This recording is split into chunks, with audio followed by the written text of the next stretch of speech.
Hey friends, what's up? I'm in the garage, gonna do some tinkering today.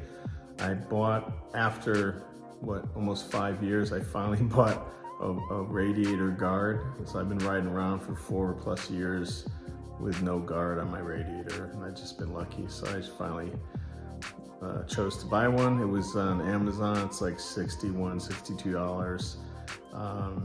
It was supposed to have the R1250 RS stamped like on the metal, but it has nothing on it.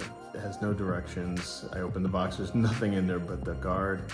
And it appears to be too big, but I can't really tell until I take, unfortunately I'm gonna have to take the fairings off the bike to get at the radiator. On the side of the radiator, there's two places where you bolt this on. So I gotta take off the fairings and then see if it fits. If it doesn't, I'll return it and buy something else.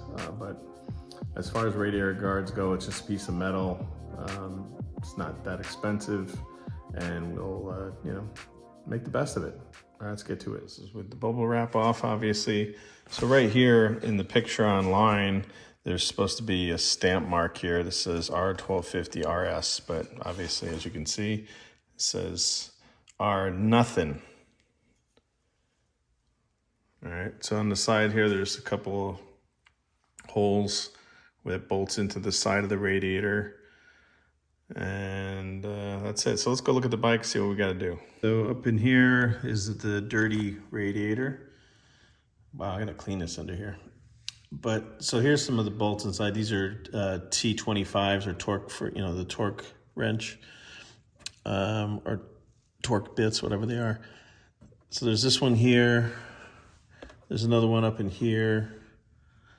And those you gotta take off, as well as this one out here, to get this off.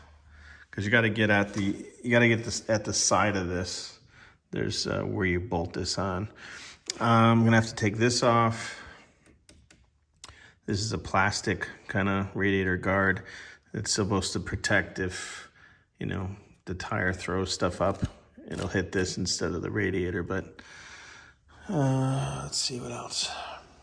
Yeah, so on this side you can see here's one of the Torx bolts. There's another one over there, down there. So it shouldn't be too much, hopefully, but I won't know until we get into it. All right, so I took this Torx out, and a 2 on the back side, which allows this whole piece to come off. And it's being held on basically by the turn signal cord, which you can unplug here, which I'm gonna do so I can take this off. But I can already see this is one of the bolts here, and that's gonna hold on the guard, but there's no screw here. I don't have a Torx for that. And they didn't give any in the kit. As I said, this thing just came by itself with no directions or nothing else. So I need a Torx bolt for here. I don't know if I put the guard on and just secure it with this one and it sits in here. I don't know if that's gonna be tight enough to hold it in place without rattling. If it's tight enough to hold it in place, it's gonna sit in between here, so it's not gonna fall off. This one right here will allow me to take this part off. Let's get this cord off, and then we'll take this off. Okay, so this comes unplugged here. This part here, this little tab, you just pull up on it, and it'll allow this to kind of just slide right out. And then it's being held in place by this little hook here, so you just kind of pull this out. And then the whole fairing, the whole fairing here will come off.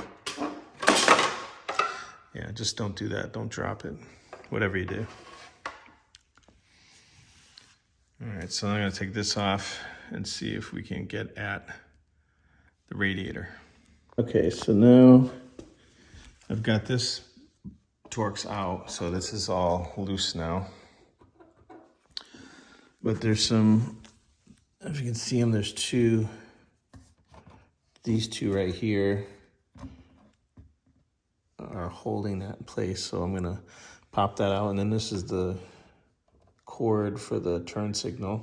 Just pop that through the little hole there. That should do it. Okay, so now this is your turn signal. It's being held on a little plastic bracket like thing right here. And you need to unhook this from it to get it to go through that hole. So basically, right in here, if you can see that, it's blurry. Right in here, there's a little tab. You just use a screwdriver and pull down on it.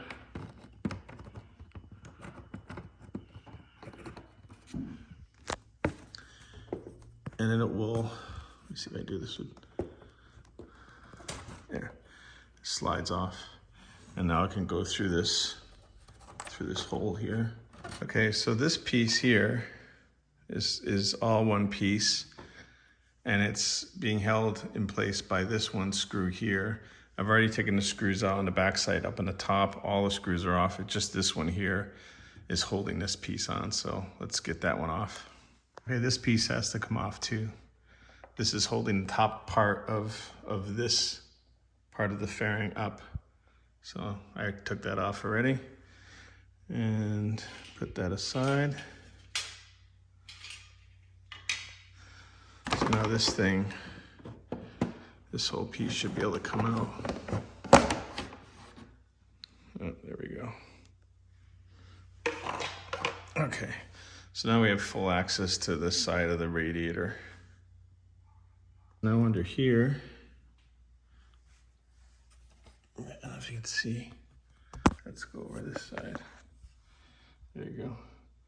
So this has to come out. That's holding in this plastic piece here. So this plastic guard was held in place on the top by this,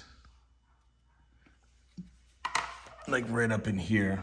And I just kept wiggling it back and forth, and it finally popped out.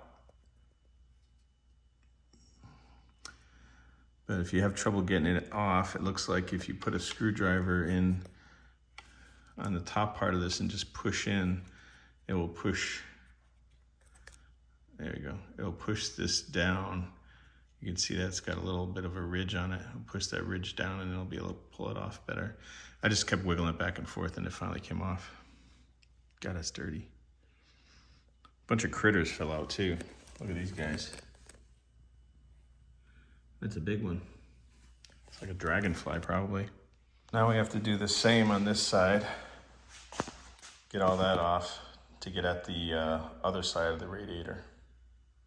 Okay, I've got both sides off. I put the radiator guard on. It's not a perfect fit. You gotta pull, I gotta pull on this a little bit, stretch it to kind of fit over this. And down here as well. That's where it's gonna be. But that's what it's gonna look like once I get this back together. Now, taking all this apart was the easy part. Getting these pieces back together, fitting this fairing, this part tucked under here, matching up with all the right places is kind of a nightmare. And I'm doing this by myself. So I don't have a camera person to hold the phone. So I'm just gonna have to like show you what I've done as I go forward. So this is where I am now. Now I'm at the point where I'm gonna put everything back together. I got this side on. I'm not gonna lie, this is a real pain. You gotta tuck it. You just gotta keep wiggling it until you get it to line up with all the different spots. So it's gotta be screwed in here, here, here. That's gotta go back on. That it just fits over that little nub there. Then there's a screw under here that holds this part on.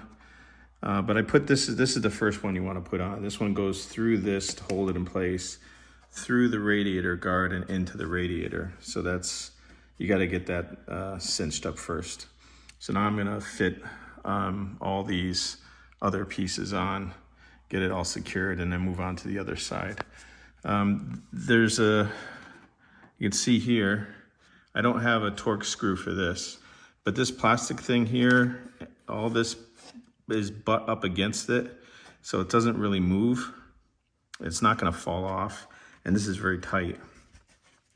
So once it's all on and together, I'll give it another tug and just check it out and see. But I think this is, you know, gonna be how it's gonna look or how it's gonna work. Remember to poke your turn signals wire back through before you put on the outer fairing, because once that outer fairing is on, you won't have any turn signals. So make sure you remember to do that and secure it in place. It just slides on.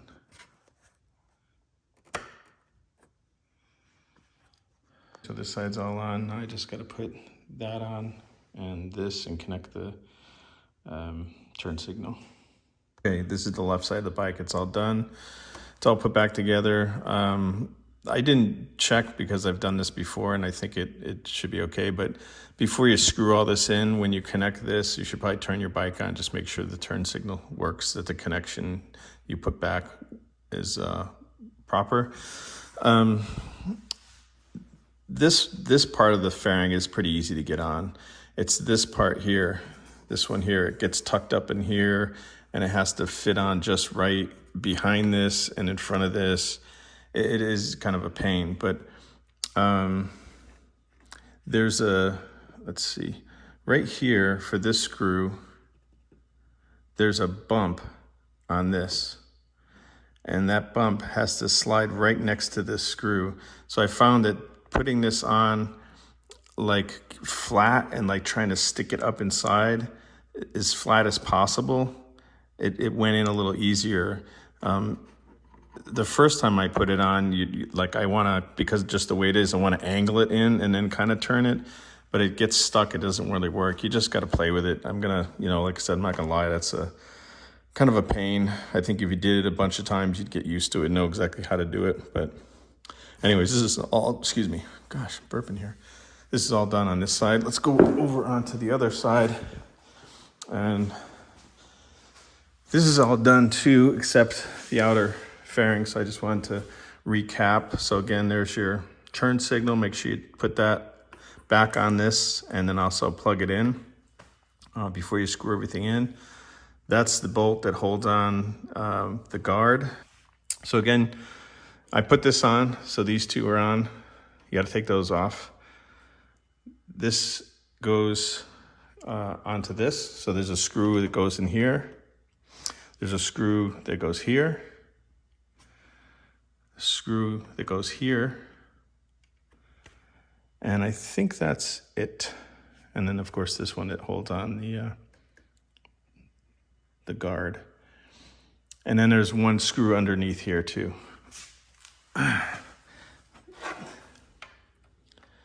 See, on here there's 1, 2, 3 places.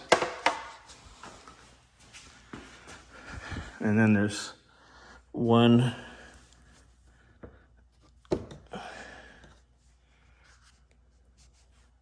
right here. I don't know if you see that.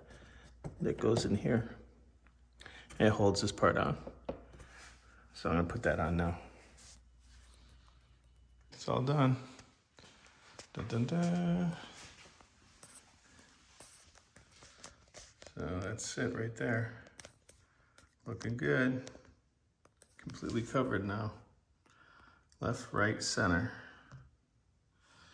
And then it's a good thing to go through the bike every once in a while with your Torx wrench, your T25, and hit all these Torx just to make sure they're good. This one down here, I almost lost this. These came loose from all the vibration and riding and all that stuff. So there's 2 screws to hold on this lower fairing bit. And then all these guys here, they always need a little bit of tightening every once in a while. Okay, and the last part is to put this kind of mud guard type thing back on. So I just had to bend it and be careful not to break the little tab. Let's see, where is it? it's hard to see in here, but I used the screwdriver underneath it just to push it up into place and pop it so that it grabs on up there. Little slit up there that you gotta stick it into. And then down on the bottom, of course, there's the two. There's one there, and there's one over here. Just gotta put those screws back in. And then it's all set. And I just used a ratchet with the T25 Torx on the end here. And let's get that lined up. Yeah, so I'm just gonna tighten both of these down and it'll be all done. All done. Now that this mud guard thing is in, it holds the other part of the plate, the guard in place. So this metal mesh doesn't move anymore. It's solid.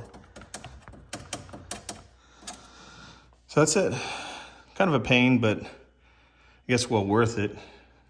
All right, well, all done. If you don't, oops, turn that off. Okay, these are awesome. If you don't have one, they're so handy when you're working on stuff. But it's done.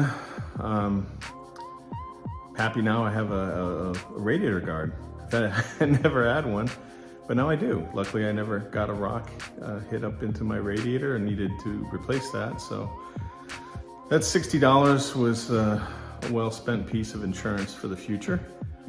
You have any questions about this? I know it wasn't that detailed because I was by myself and it was hard to film, but I think I covered all the bases. If not, and you have any questions, let me know. Comments, suggestions, thumbs up, subscribe, all that good stuff. Thank you so much. And I will see you next time. Bye-bye.